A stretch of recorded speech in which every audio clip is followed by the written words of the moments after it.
السلام عليكم، لاباس عليكم؟ بخير صحه لاباس؟ كنتمنى انكم تكونوا بخير وعلى خير، ومرحبا بكم معايا اليوم. ان شاء الله غادي نحضروا بطبوط معمر. هنا كما كتشوفوا عندنا في المقادير بالنسبه للعجينه ديال البطبوط. عندنا الفينو، وعندنا الدقيق الفورص، وعندنا الخميره العاديه ديال العجين. انا هنا عندي دوك الحبيبات، وعندي شويه الملحه وشويه السكر سنيده. هنا غادي نخلط جميع المكونات. بالنسبه للفينو راه ضروري خصكم ديروه وافي شويه على الدقيق الفورص ديال الحلوى او الاخر العادي. هنا ضروري خصو يكون وافي عليه غير بشويه باش يجيكم البطبوط ناجح 100%. هنا غادي نعجن العجين ديالي كما العاده بالماء دافي، يعني غير دافي شويه، ميكونش سخون بزاف عاوتاني باش يجيكم هو هذاك. هنا غادي نعجنو كما كنعجن العجين ديالي. بالنسبه للناس اللي شافوا الفيديو طريقه العجين ديالي ديال الخبز راه نفس الطريقه. هنا غير غادي نعاود ندلكو مزيان. بالنسبه للبطبوط غير غادي ندلكو وصافي. هنا غادي كما شفتوا غادي من بعد ما غير جمعته غادي ندير ليه الماء وغادي نسرحو في القصريه، وغادي نخليه يرتاح تقريبا مدة 10 دقائق حتى 15 دقيقة. عاد ديك الساعة غادي نجي نجمعو كما غادي تشوفوا في الفيديو. هنا من بعد ما داز 15 دقيقة حتى 10 دقائق كما قلت لكم غادي نجمعو وغادي ندلكو مزيان. هنا خصو التدلاك. بالنسبة للبطبوط او خبيزات مع المهم خبيزات صغار خصهم تدلاك مزيان، يعني خصو ضروري تدلك تقريبا واحد شويه. المهم نقولوش بزاف حيت اصلا نرتاح فاش جمعنا راه يعني جانا هو هذاك. غير خصو تدلك وصافي. المهم خصو تدلك واحد شويه. هنا من بعد ما دلكناه كما شفتوا هنا غادي نسرح. انايا ديجا سرحت، ديجا قطعت واحد الكميه عندي. قسمت داك العجين على نص. سرحت العجين الاول كما شفتوا خرجت منه دوك الكميه. غادي نسرح العجين الثاني كما غادي تشوفوا، يعني عادي كنسرحوها بالمدلك. كنديروا لي ضروري ديروا ليه الفينو باش ما يلتصقش لكم في سطح العمل. هنا من بعد ما سرحتو كما كتشوفوا راه خليت تقريبا سنتيم، يعني ما ديروش رقيق وما ديروش عاوتاني غليظ. هنا كما كتشوفوا انا عندي هنا زلافه صغيره هي باش قطعت. اللي بغى يديرهم صغير دوك صغير كرونين صغيورين نقدر نديرهم بالكاس او اي قطعه عندكم تقدروا تستعملوها. انا عندي هنا زلافه شويه متوسطه قطعتها بها كما شفتوا، يعني رجاو صراحه زوينين. وجات واحد خرجت لي فيه واحد الكميه يعني مزيانه، خرجت لي فيها كميه كما قلت لكم مزيانه. هنا بالنسبه للعجين اللي كشيت لكم راه كذلك كتجمعوه وكتسرحوه وكتخرجوا منه الكميه كتعاودوا تسرحوه وكتساليوه. هنا كما شفتوا راه خرج لي هاد الكميه، يعني راه خرج لي هاد الكميه، خرج لي 11 قطع، وحده شويه كبيره والباقي كما شفتوا راه. هنا دابا غادي نخليوه حتى يرتاح، غنخليوه حتى يخمر مزيان، يعني نخليوه تقريبا واحد ساعه المكانه. الا كان الجو بارد راه غتخليوه حتى ساعه ونص، ولا كان الجو سخون راه غادي تخليوه غير ساعه. وغادي ندوزو دابا نوريكم العماره شنو غندير فيها. بالنسبه للعماره كما قلت لكم هنا درت البصله قطعتها ومشلطتها كما شفتوا. غادي نديرها في المقله تتشحر لينا مزيان. غادي نديروا ليها شويه الزيت كما شفتوا. انا راه درت ليها شويه الزيت وما وريتهاش لكم نسيت. هنا غادي من بعد ما تشحر لينا البصله غادي نزيد خيزو. انا هنا حكيته بالحكاكه الغليظه. نتوما بالنسبه للخضار العماره راه اختياري، كل واحد شنو كيدير فيه. تقدروا ديروا غير طيبوا خضره تسلقوها وديروا معاها الطون كذلك راه كتجي فيها رائعه. اللي بغى يطيب هكا الخضره حتى هي كتجي فيها مزيانه، يعني اختياري. بالنسبه للعماره راه اختياريه. انا هنا وريتكم الطريقه اللي درت انايا وشنو درت، ونتمنى ان يعجبكم. هنا كما شفتوا خليت الخيزوطه تشحر لينا غير شويه. غادي نزيد عليه الفلفله الخضراء، الا عندكم الفلفله الحمراء كذلك زيدوها، وغادي نديرهم يتشحروا حتى هما مزيان. ممكن نديرهم غير اون فوا كتشحر لينا غير شويه كنزيدوا الباقي.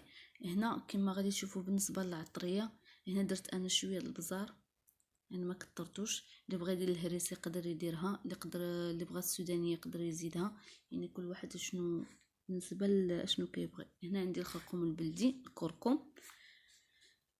انا هنا ما كنديرش انا الملون، قليل فاش غادي تشوفوا انني درت الملون بشي حاجه. هنا درت قزبر حبوب، انا بالنسبه ليا كنكثر القزبر حبوب صراحه كيجي رائع في الماكله، كيعطي واحد البنه زوينه.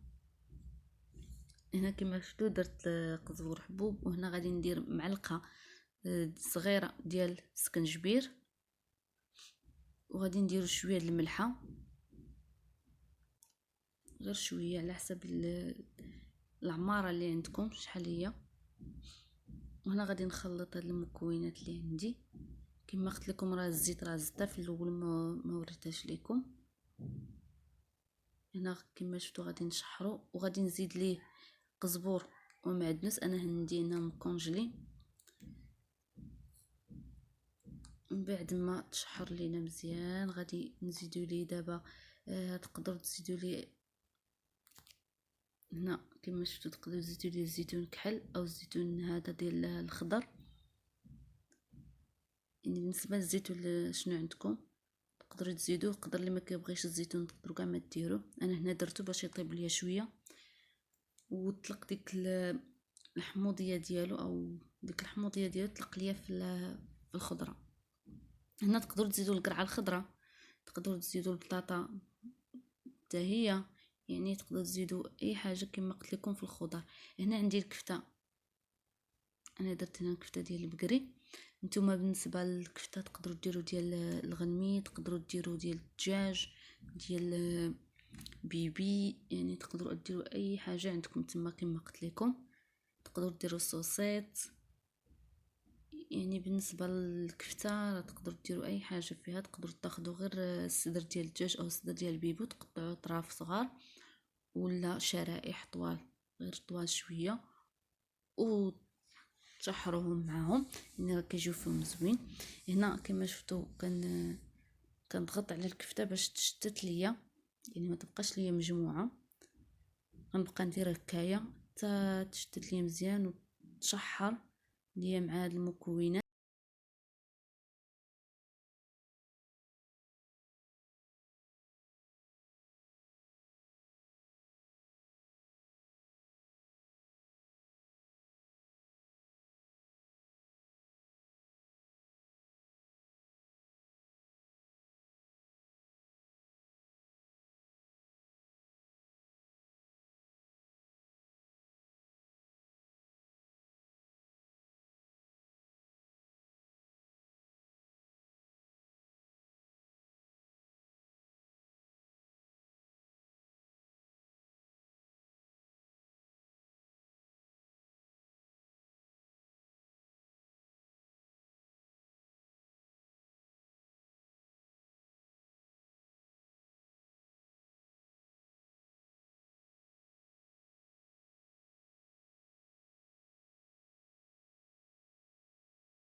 هنا كما كتشوفوا من بعد ما خمر لينا العجين ديالنا، المهم تقريبا انا خليته كما قلت لكم خليته ساعه ونص ديال المكانه حيت عندي الجو بارد. هنا راه درت المقله حتى سخنت مزيان، يعني راه ما دهنتها بحتى شي حاجه، مقله عاديه غسلتها صافي ومسحتها ودرتها تسخن، خليتها تسخنات مزيان يعني بواحد المسخنات. وهنا كنحط هاد البطبوط اللي عندنا اونفوا كنحطهم، يعني كنحط 3 ولا 4 ديك الساعات كنقلبهم. غير كتحطيه كتقلبيه، مثلا غير تحطي الاولى والثانيه والثالثه والرابعه كترجعي الاولى كتقلبيها، وهكا غادي ينجح ليكم.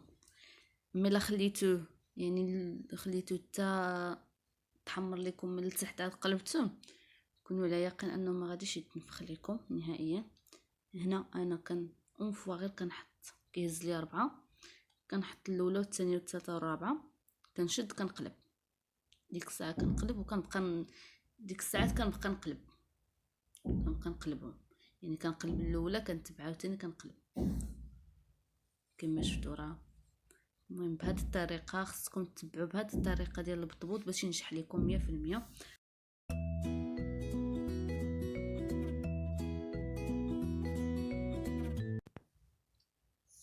صافي كما شفتوا هو نطفخ لينا هكا غادي يولي لكم جميع ديك الكميه اللي قديتو ديال البطبوطات الصغيورين، هكا غادي يجيوكم.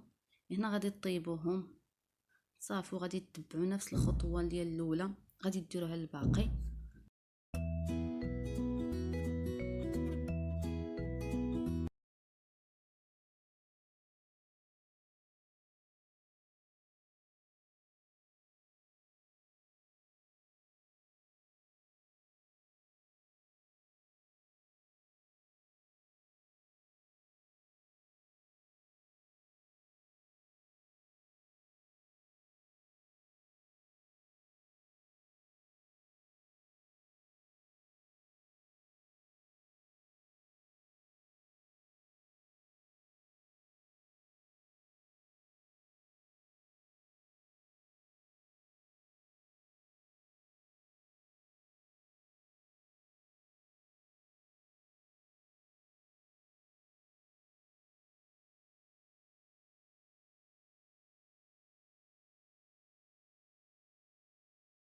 الطياب ديال البطبوط وسالينا العماره ديالنا وقدينا.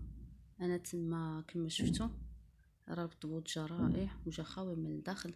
هنا كما شفتوا انا كزياده العماره درت كاشير حكيته، وهنا عندي البيض المسلوق سلقته وكذلك حكيته. نتوما تقدروا تزيدوا الخس، تقدروا تزيدوا الفرماج حمر، يعني تقدروا تزيدوا الزيتون كحل، يعني اللي ما طيبوش تقدروا تزيدوا ليه من الفوق. يعني كزياده تقدروا تزيدوا اي حاجه، يعني اي حاجه موجوده عندكم في الدار تقدروا تزيدوها.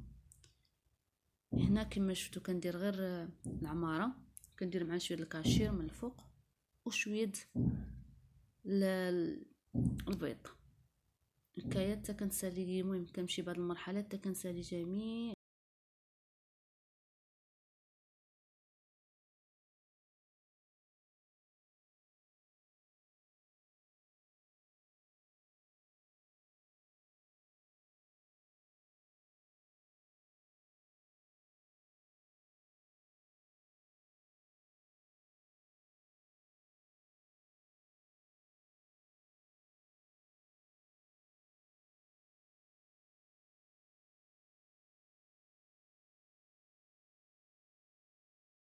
ها هو من بعد ما سالينا الطبق ديالنا بالكامل، عمرناهم كاملين كيجيو لينا بهذا الشكل.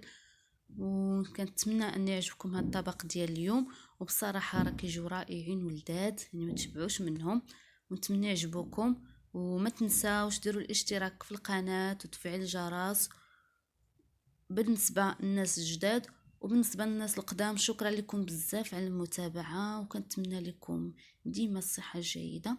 وشكرا لكم بزاف بزاف، ما تنساوش ديروا جيم، ومع السلامه. ولا كان ممكن بارطاجيو كذلك الفيديو للاصدقاء ديالكم ولعائلتكم. وشكرا لكم بزاف، مع السلامه، حتى الفيديو جديد ان شاء الله.